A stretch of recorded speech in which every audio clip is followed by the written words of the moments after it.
So my name is Lisa Hall. I am the guest host today for Portland Farmers Market. I'm the market manager for the Montavilla Farmers Market, which is a year-round farmers market in Southeast Portland at Southeast 76th and Stark. Our winter market is the second and fourth Sunday of every month. So we actually have market this Sunday, February 14th from 10 a.m. to 2 p.m. So I'd like to introduce the awesome organization Cook First Portland. They strive to cultivate the Portland home cooking community. They aim to inspire you to cook more, start where you are, don't always worry about the recipes, share with others and enjoy the whole process. They run a lot of different programs such as Disco Pickle and the Seasonal Recipe Project, and do a lot of hands-on free workshops once we're able to gather again at farmers markets. So you can learn more at cookfirstpdx.org and also follow them on Instagram at cookfirstpdx. So what we are about to watch is a quick how-to video on Double Up Food Bucks, which is a SNAP matching program. And you can buy mushrooms with your Double Up Food Bucks. We'll find 2 different recipes using mushrooms, one quick saute and a 1-pot rice cooker meal prepared by our guest chef Mandy King of Money Bowl PDX, who you can find at the PSU Farmers Market, as well as a farm tour with Riley of Mindful Mushrooms, who's at the Montavilla Farmers Market, the PSU Farmers Market, and Oregon City Farmers Market. And you can find all of these recipes on the peak season recipe page at the Cook First website. And we'll drop some of that info into the chat. And we are ready to play our videos.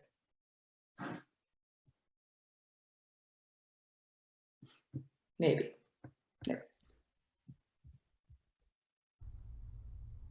All right, I'm here to talk about how you can use your Oregon Trail card to shop farmers markets this winter. That'd be PSU Farmers Market on Saturdays at the Portland State University campus, but many other winter market locations in the state. You could find all of them at doubleUpOregon.org. And what happens at the farmers market is you're able to take your SNAP benefits from your card and the market will provide a SNAP match. The SNAP match comes in the form of Double Up Food Buck currency. So what you'd want to do is grab your card, find the information booth where the folks will be able to slide your card and remove benefits from your card. The benefits that come off of your card will come in the form of $1 tokens, and these you can think of as your benefits. Anything you could buy in the grocery store with SNAP, you can buy in the farmers market with SNAP. So that'd be fruits and vegetables, but also a bottle of kombucha, a loaf of bread, a pastry to take home and eat. Those are the things that you can purchase with your SNAP benefits in the farmers market. Additionally, what's going to happen at the information booth is up to $10, they will provide a SNAP match. And the SNAP match is a free extra amount of money, up to $10 per week, that comes in the form of Double Up Food Bucks. And Double Up Food Bucks, on the back side of them, you can see this list, and you can also read about it at doubleUpOregon.org. These Double Up Food Bucks are for fresh fruits and vegetables, but that includes mushrooms and beans and herbs in the springtime, vegetable starts, and raw and unprocessed nuts. So Double Up Food Bucks is for more fresh fruits and vegetables. It helps support the farmers. It's a match, a free $10 for you to go with the money that you pull off of your Oregon Trail card. And you could do that again at many farmers market locations year round. But if you wanted to look up the list, you go to doubleUpOregon.org.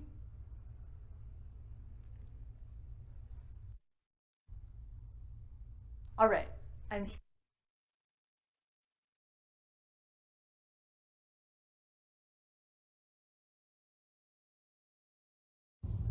All right, so we are going to do just a really simple saute of mushrooms today. So I'll turn on my pan to a medium-high, or medium-high heat. And because it's an induction burner, I'll throw just a little pat of butter straight in. And I started to chop my mushrooms. These are shiitakes for mindful mushrooms.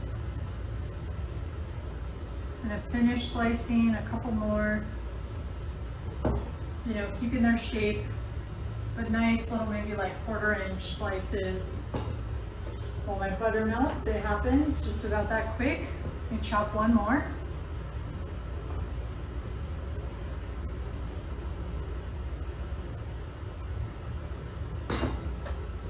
Get that butter spread around the pan and toss in my mushrooms.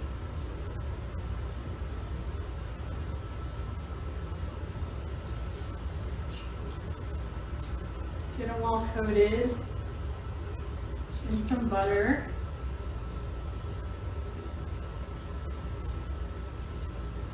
Try to get them flat in the bottom of the pan. I maybe a little bit overpacked my pan a little bit. We want them to all be pretty flat on the bottom, because what we're looking for is them to get nice and just kind of golden brown. So I'm gonna let these sit in that butter and start to get brown.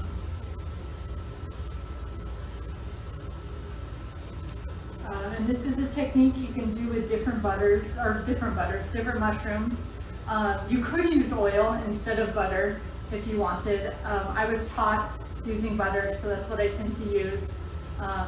Some mushrooms I've learned need to be sweated before they'll start to get brown because they've got quite a bit of moisture in them. You can see some of the moisture that's in these shiitakes is starting to come off, but they're starting to get soft and brown. I'm going to toss them around again and then try to get them back to being flat on the pan. I'm going to turn it down a little bit.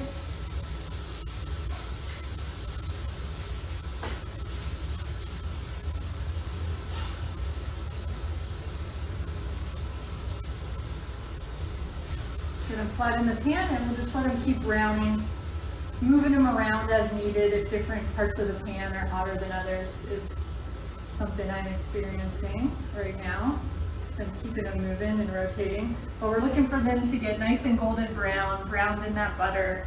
The heat doesn't need to be too high. And these shiitakes will be ready in just a couple minutes. All right, so it was just a couple minutes of letting these mushrooms saute. They got a lot softer. They shrank quite a bit. Remember, my pan was completely filled with mushrooms, and now they've shrunk. They've started to get more golden in color.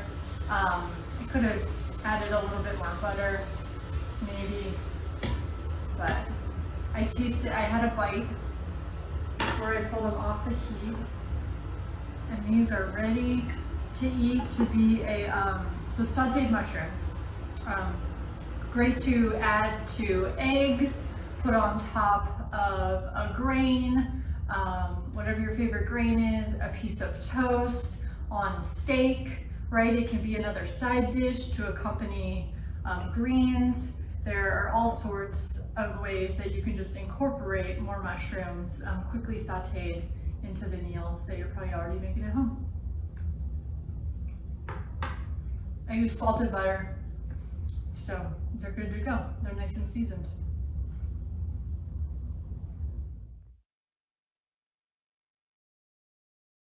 All right, today we've got a guest chef to prepare a dish for us.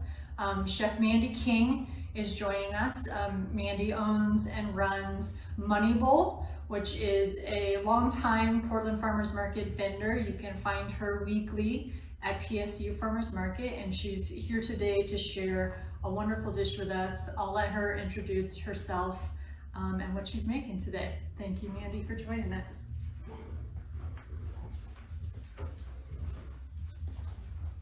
So hi, my name's Mandy.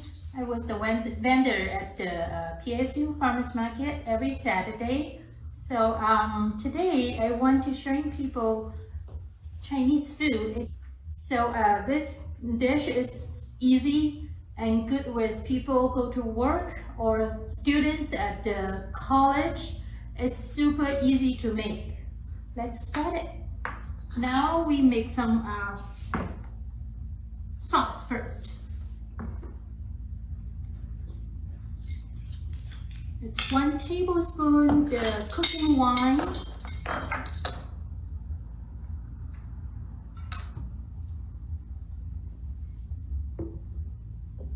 and 4 tablespoons the soy sauce,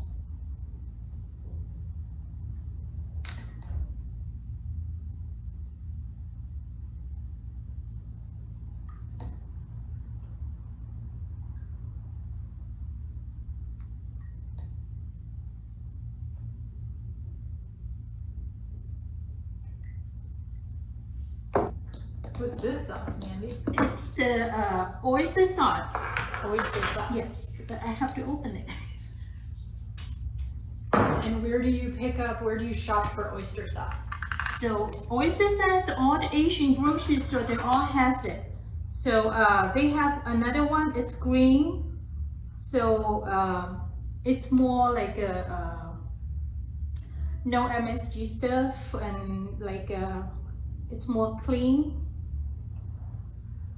Okay, great. So 2 tablespoons the oyster sauce.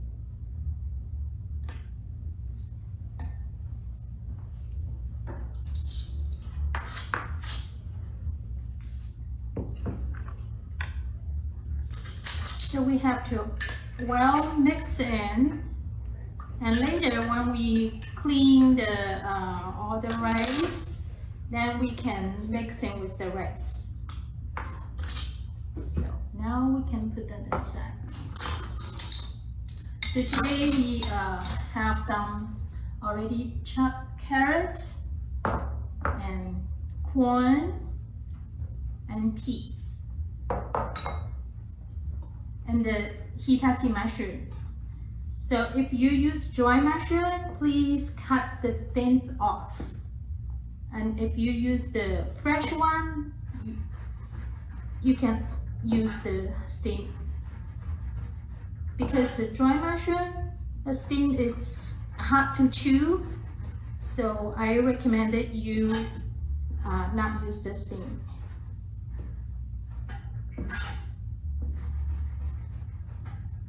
Okay. So now we have to use 3 pieces ginger and peeling the skin off.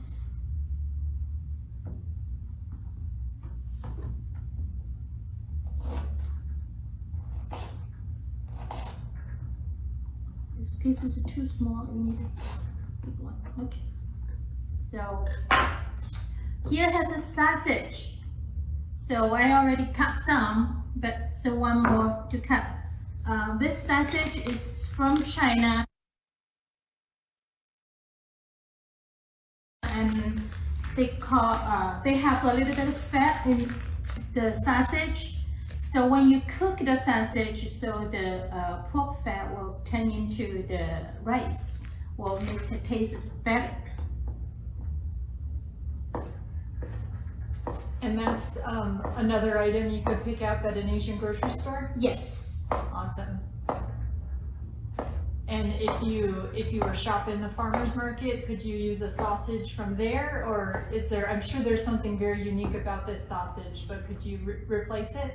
Yes. Okay. If you use any sausage, no, not too much fat, and you can add a little bit of oil mixed with the sausage, and you put on the rice. Perfect. Yeah.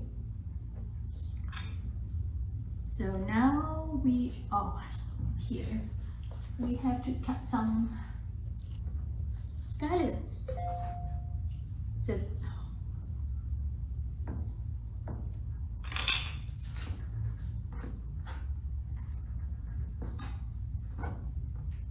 So the scallions will put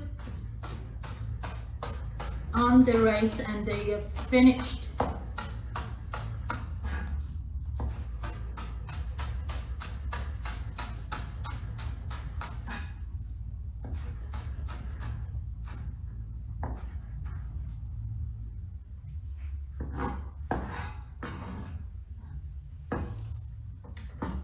So today I want to use some brown rice, like organic brown rice and white rice mixed together and make the rice taste better and more healthy. So we have to put the 300 gram the rice and clean.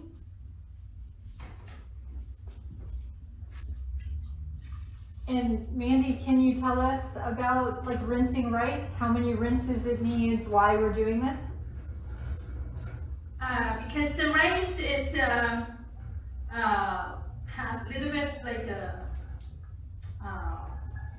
dirty or something, so you just rinse twice. You don't have to like rinse out like the water was totally clean. Mm-hmm. Yeah, you can save a little bit. Okay, so now we already have our rice clean, and we mix with this sauce. Put it in and mix with this rice.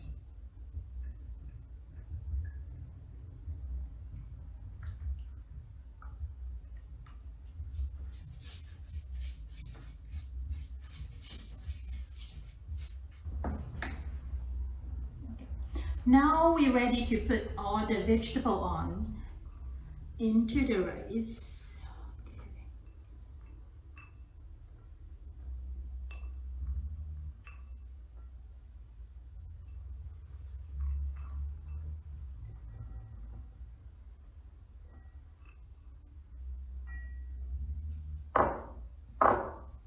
And those were already Those are pre-measured. peas. Yes, all from the local. So everything we can find in local. So the vegetables. The idea is one cook, you can have rice, meat, and vegetables. So you don't have to cook a lot.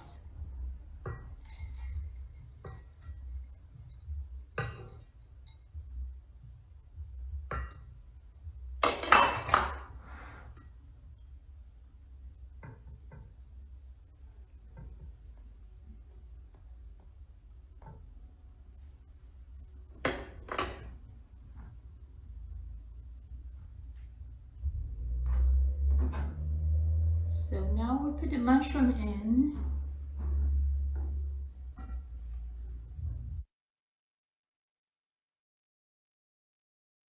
Now we put all the sausage on the top.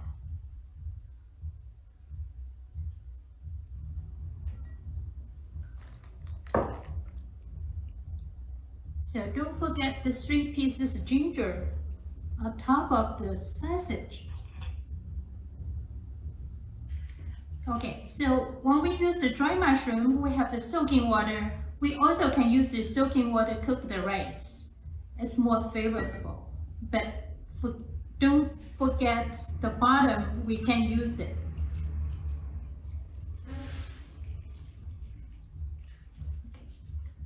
We can or we can't use it? We Cannot. cannot. Yeah. Okay, why is that, Mandy?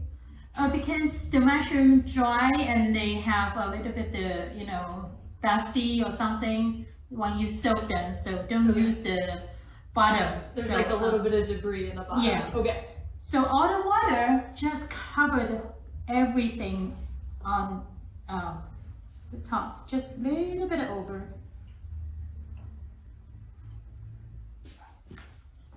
So the water just covered all the ingredients and you're ready to cook. So when you put this into the rice cooker and just push the stop, that's it. And the rice cooker will tell you when they are done. But remember, don't open the lids right away. Please wait for 10 minutes. Let the heat go into the rice and you're ready to eat. Now the rice is done, and we open the lid and you can see the rice is all ready to eat.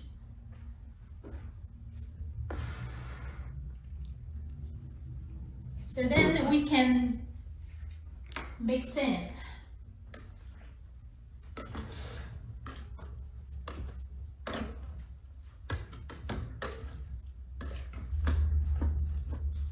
Let me take it out.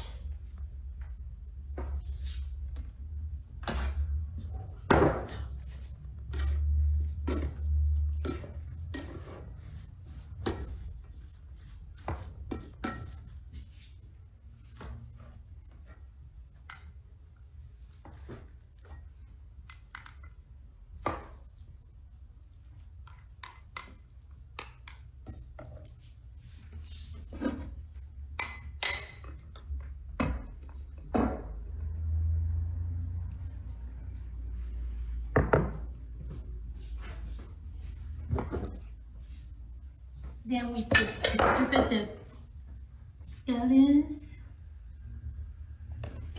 a little bit dry garlic, a little bit of crunchy.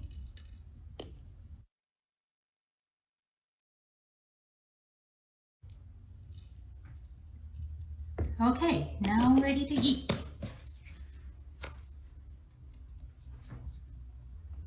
Okay, now ready to eat and give a bite.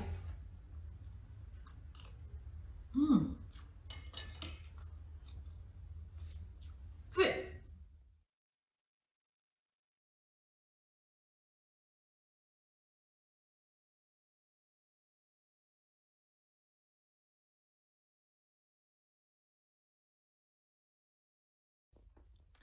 All right, so here's the lab.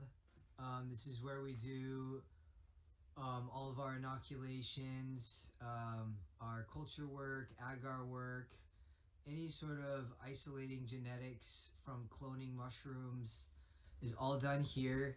And all of that requires very sterile conditions. So what I've done is I've built a laminar flow hood, which consists of a fan blowing down and then pushing clean sterile air out of a HEPA filter, and the HEPA filter scrubs and cleans airborne contaminants 99.99%. So it's very sterile, and it keeps our contamination rates down very low. And what we do is we inoculate bags, which these are the bags of different species. Reishi, I got some reishi growing there. That'll get put into the greenhouse. It looks really cool, actually. The reishi grows like this, like little antlers, like this. And then once they get real long, about right up here, I'll cut the tops off of the bags, and then I'll introduce them to fresh air and humidity in the greenhouse. And we grow all of these bags will colonize. It takes anywhere between 1 month to 4 months to full colonization, depending on the species. And then that will get loaded into the greenhouse. And yeah, all the spawn that we use to inoculate the bags, we put it in the bags, and then it gets tumbled into this customized dryer tumbler. Pretty basic. The heating element was taken out, and you know, little insulation padding was put on the fins, and you know, that's it. We just tumble the bags, put them on the shelf, and then they colonize, and then they get put into the fruiting room. So yeah, that's the lab. It's about 600 square feet, and we do about 400 to 500 bags a week, which yields about, you know, anywhere between 350 to 450 pounds per week. And that's where we're at right now on this expansion. Okay, so here at Mindful Mushrooms Farm, we utilize alder sawdust as a large portion of our substrate to grow the mushrooms on. And then we grow the mushrooms in a 40-foot shipping container, this guy here. And when you come in to the room, there is an intake fan there's an intake fan that runs down the entire shipping container for optimal fresh air exchange. And this is where we grow the mushrooms. There's some oysters growing up here. And we got some of our lion's mane. And we have some chestnuts and piopinos and shiitakes. And this is our outtake fan here.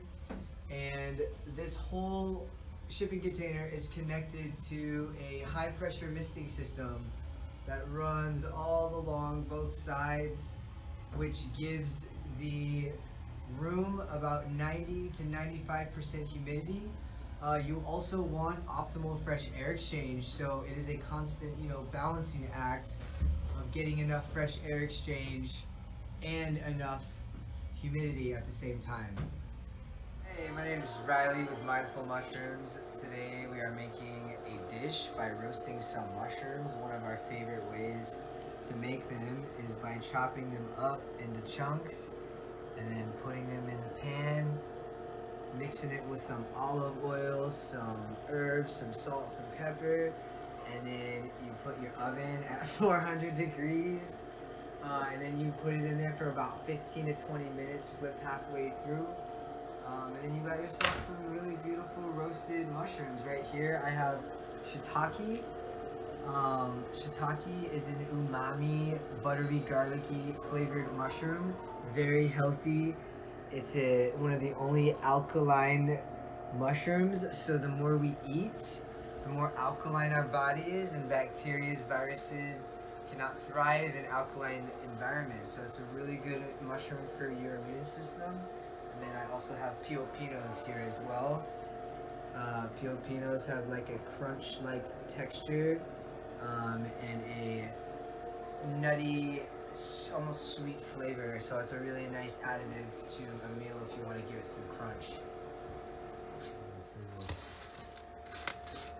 Crispy texture, 15 to 20 minutes in the oven at 400 middle rack. This is your result. And then what are you going to do? You're going to add that to a dish? We're going to add it onto our polenta blackened tofu collard dish with dino kale and Parmesan cheese. Yum, show me how you do it. Right there, baby. Yummy. Boom.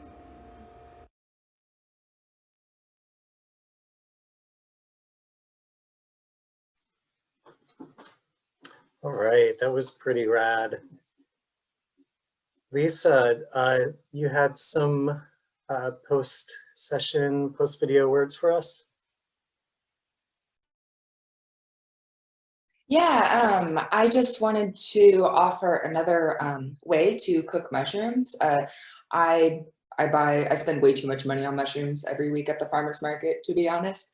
And we mostly cook ours in cast iron pans. And I just crank the heat up very high, actually probably medium high, and just let it cook for a really long time. And then I add my onions and other vegetables. So for me, the longer the mushrooms kind of have to cook, the more you get that umami flavor. And it's a good meat alternative, or if you wanted to add animal products as well, you can. And those are my favorite ways. There's also, depending on the type of mushroom, Heather briefly mentioned the sweating.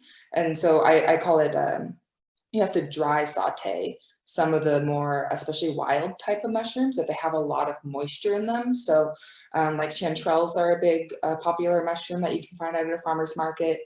It's a little past the season, but in fall. And so you want to dry saute them, which just means putting it on the pan without any oil or butter until it releases a lot of moisture. And once that moisture evaporates, then you just put all the oil and butter that you could possibly want on there. Cool, and it looks like we have a couple questions asking about sweating the mushrooms before adding the oil. So I hope that answered that one. And yeah, and you can always ask the person selling you the mushrooms say, hey, do I need to dry saute this? I just went to Hollywood Farmers Market this last Saturday and just talked to the person asking, oh, is this kind of a late season mushroom that's a wild one, so it needs a little bit more of a dry saute, or this variety. We got some hedgehog mushrooms that don't need that dry saute, so you can go ahead and add that oil or butter right away, or if you're going to roast it in the oven as well. Another question is asking about local wild mushrooms and their seasons. So what we saw with Riley's farm tour with mindful mushrooms, those are all cultivated. So you can find those pretty much year round, all the types that he does, the oysters, the shiitakes, the lion's mane. But some other vendors tend to do wild foraging mushrooms. So that would be morels in springtime. We have chanterelles in fall mostly. And then you'll find some other ones like lobster mushrooms. Those are really fun, and those kind of bright orange giant mushrooms that have kind of the aroma of seafood a little bit. That's actually from the bacteria that's on there that tastes a little bit like seafood. It's really yummy. I believe that's a fall one as well. So mostly those wet seasons is when you're going to find those wild mushrooms. So spring and fall mostly. And then there's another question. Is it better to freeze mushrooms after they're cooked or raw? So I'm kind of guessing a little bit. I'm thinking that it is raw. Before I've talked to Norma with spring water mushrooms, and they would sell 5 pounds of chanterelles in this giant thing. And they always suggested freezing them for like soups and stock later. And I believe that she was always suggesting raw, to freeze them raw. You can also, if you happen to have a dehydrator, or if you want to use your oven at a low setting, you can dry mushrooms. I just dried some chanterelles that I got last month and have been using that as to make like my own vegetable stock, or if you want to put it in Mandy's dish that she shared. Can mushrooms be dried in the oven? Yes. Yeah, I'm answering the questions before Beth can get them out. Yeah, so if you want to dry it in the oven, make sure it's at the lowest possible temperature. And it depends on the oven, they're all different. But if it seems to be too hot and that you're cooking the mushrooms, you can always put like a wooden stirring spoon and like kind of keep your door ajar, so it's open a little bit to allow a little bit of that airflow in there. Thanks, Lisa. We have a question that I'll go ahead and answer. One of the participants says that they lost their sound and asked if they'll be able to view later. So you can view right after this on our Facebook page, and I'll link that in the chats. This has been live, and Facebook automatically saves all live videos in our video section. And then we sort of edit these up and then keep all of our workshops in a nice little library. And I'll link to that as well for everyone. So yes, definitely some opportunity to see this later. Thank you for asking. And we do have another question. Can you cook the rice dish without a rice cooker? Would you bake in the oven? I actually had that question too. Yeah, I would definitely say yes. The beauty about rice cookers is they, I'm pretty sure, I'm not making this up, I'm pretty sure they actually can tell by the weight of the rice and the liquid whether it's done or not. So if you cook it on a stovetop, you just have to be really careful about when it's done and to not fully burn the bottom. Rice cooks best if you don't lift the lid. Mandy was talking about how you don't want, like even when it was done, you want to keep the lid on for the extra 10 minutes. So just be a little extra careful, and you'll want to bring it to a boil first, and then down to that to the simmer, and it's just a mild simmer for, depending if you're doing white or brown, what varieties of rice, I would just guess maybe 20 minutes. but I also kind of made that up. Cool, and then Beth wanted to talk a little bit about the Culinary Breeding Network. Right now they're doing an awesome winter vegetable sagra, and you can find a lot of experts about winter vegetables from all around the country talking about,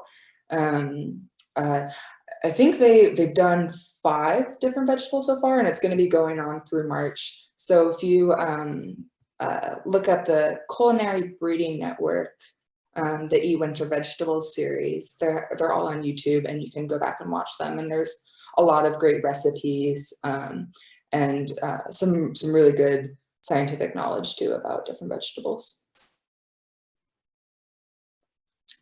Cool, and if you are on Zoom with us, Beth is putting those links in the chat, as well as the seasonal recipes that you can find on the Cook First website.